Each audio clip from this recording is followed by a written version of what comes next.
تازه خبر: سراج الدین حقانی د چین سفیر سره د واخان په اړه خبرې کړې دي. سلام، وخت مو بخیر. پام وکړئ د نن ورځې تازه او مهم خبر ده. پر ټولنیزو شبکو د پاکستان د استخباراتو د اړوندو ادرسونو لخوا د واخان د قبضه کولو پروپاګند پر مهال د طالبانو کورنیو چارو وزیر سراج الدین حقانی د چین سفیر ژاو شینګ سره کتلي دي.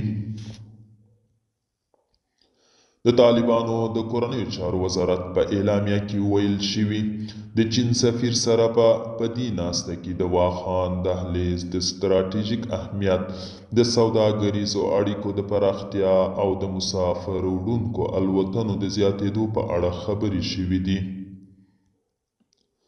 دواړو لوریو د دوه اړخیزې همکارۍ پر لا پیاوړتیا او د عملي ګامونو پر اړتیا ټینګار وکړ. خو د واخان په تړاو د ترسره شویو خبرو جزئیات نه دي رسنیز شوي. دوستانو، دا و د نن ورځې چمتو کلی خبر. تر بیا